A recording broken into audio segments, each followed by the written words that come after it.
তো ডিভোর্সের পর অনেকেই বলে যে নতুন করে জীবন শুরু না করা নাই কেন, ভবিষ্যতে কে দেখবে, অনেক কথাই শুনতে হচ্ছে।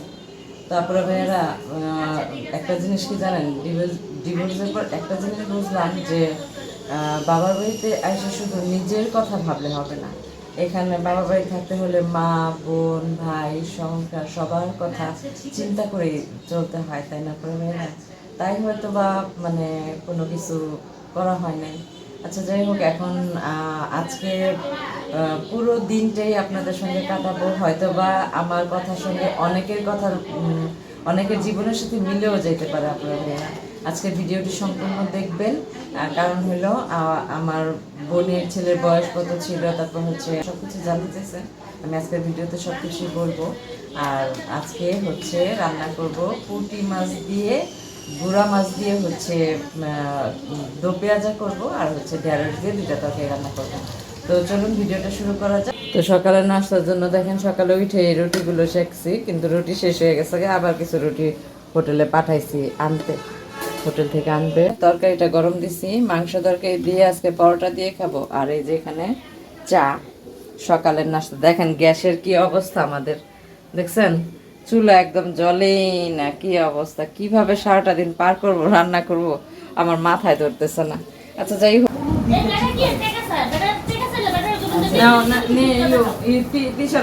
হোটেলে পরোটা পছন্দ করে।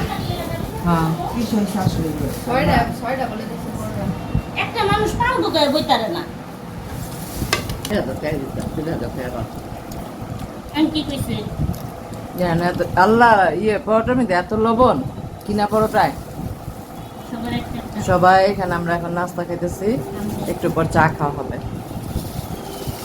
এখানে আমি 10 কেজি আম কিনেছি কালকে। হ্যাঁ, আমার বাইরে কতবার বলছি যে আমার একটু নিয়ে যা, আম কিনে নিয়ে আসি। আমি আম কিনতে পারি না, আমি কোনো ফলই কিনতে পারি না, ঠিক আছে? তো এখন বাসার সামনে থেকে রাখছি, আর বাসায় আমার সবাই রাগারাগি করতেছে। সবগুলি আম কাঁচা, দেখেন একদম কাঁচা, কবে পাকবো আল্লাহ জানে। তো একদম কাঁচা।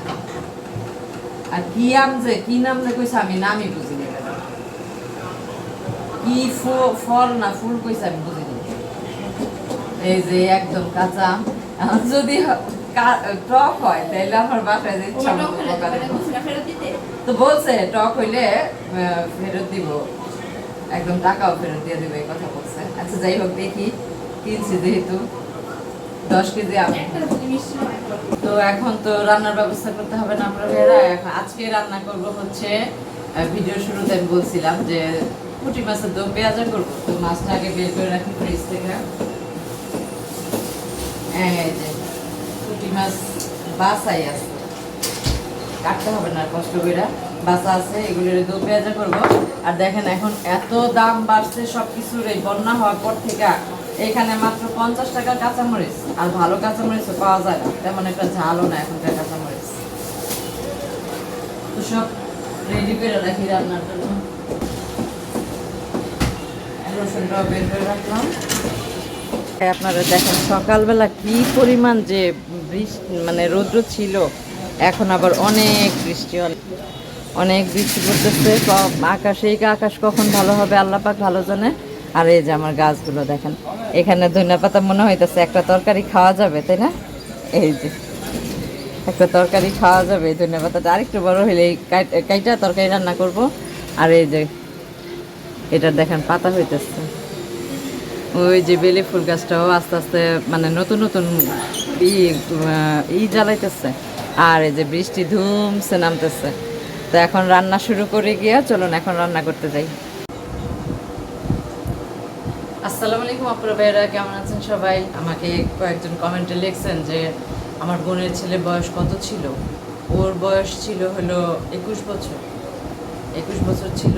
ও একটু অসুস্থ ছিল, যে কারণে আল্লাহ পাক ওকে নিয়ে গেছে। যাই হোক, আল্লাহ ওরা জান্নাতবাসী করুন, দোয়া করবেন সবাই আমার বোনের ছেলের জন্য। হচ্ছে আরেক আপু জানতে চেয়েছেন আমি কি বড় বোন নাকি। হ্যাঁ, আমি বড়, আমার 2 ভাই বোন ছোট। আমার ছোট বোন, তারপর হচ্ছে আমার ভাই সবার ছোট, আমি হচ্ছে বড়। এখানে হচ্ছে 1 কেজি ঢেঁড়স, সেটাকে ভাজি করব। আর হচ্ছে আমার ভাইয়ের জন্য ভাজি করব, আর কিছু হচ্ছে রান্না করব তরকারি। মাছ দিয়ে। তারপরে ভাইরা এখন আমি আমার এই পুঁটি মাছগুলো ধুয়ে নেব। দেখুন কখন বের করে রাখছি, এখনো বরফ কেটে নেই। কেমন লাগে? ভুল হয়েছে আমার, পানি দিয়ে ভিজাই নেই। আচ্ছা, এটা ছোটো, একটু চা বসাই, চা খাবো। ওই হালকা পাতলা একটু কাজ টুকিটাকি ধোয়া পালা করে আসছি, করে এসে এখন আমি আর আমার মেয়ে চা খাবো। ঠিক আছে, চাটা নিয়ে আসি।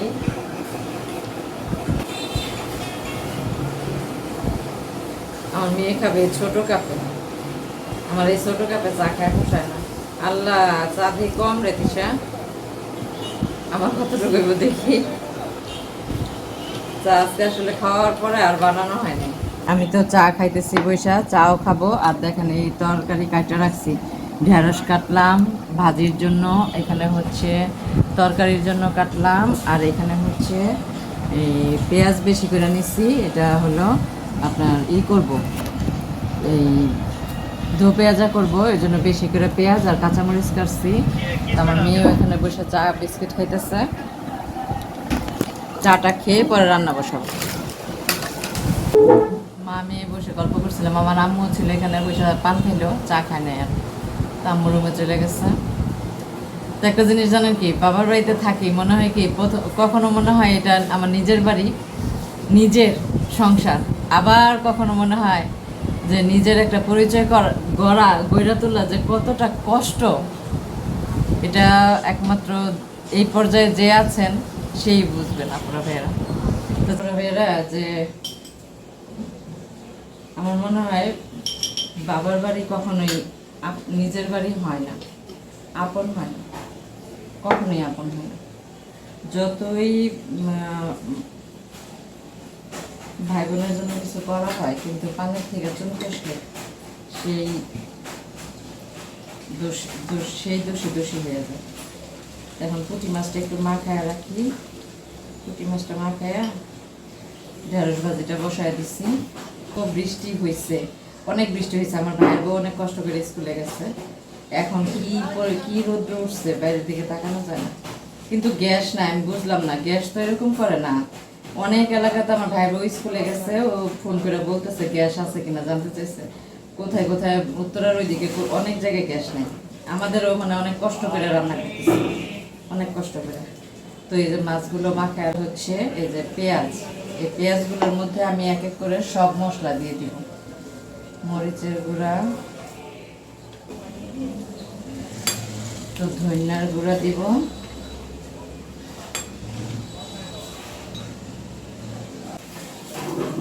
লবণ দিয়া ভালো করে একটু রাখুন।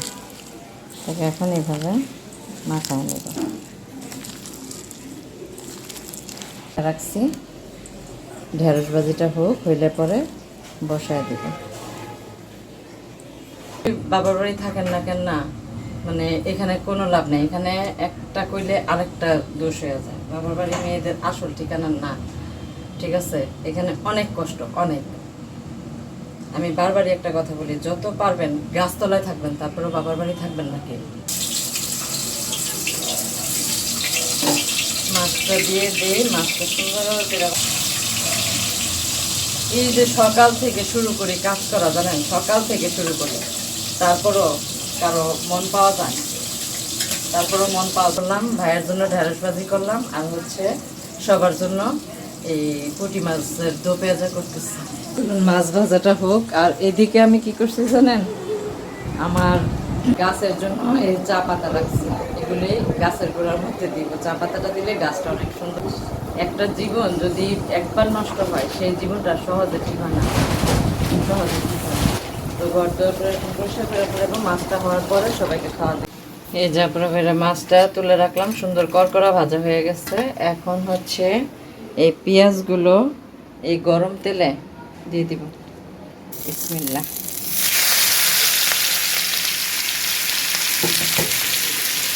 এটাকে এখন সুন্দরভাবে অল্প আছে ভাজতে হবে, একদম বেরেস্তা টাইপ না, কিন্তু নরম নরম থাকবে পেঁয়াজটা। এই জিনিসটা খাইতে তেলটা একটু বাড়ায় দিতে, আর একটু তেল দিয়ে দিই। খাইতেও অনেক মজা লাগে। তারপরে ভাইরা দেখেন আমার মাছ ভাজা, এই পেঁয়াজ ভাজাটা কত সুন্দর হয়ে গেছে না। এখন আমি এর মধ্যে দিয়ে দিব হচ্ছে এই যে আমার ভাজা পুঁটি মাছগুলো এর মধ্যে দিয়ে দিলাম। এভাবে খেয়ে দেখবেন, এত টেস্ট এই খাবারটা, এত ভালো লাগে খেতে। এই ইয়ের পুঁটি মাছের দো পেঁয়াজা খুব ভালো লাগে, একদম হোটেলের স্টাইলে।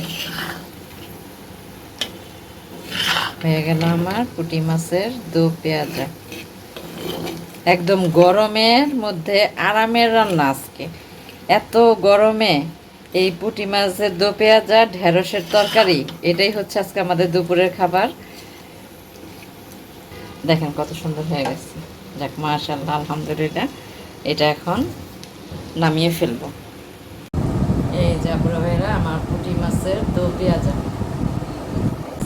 এটা গরম ভাত দিয়ে খাইতে এত মজা লাগবে। মাছটা ভাজা মুচমুচা হয়েছে।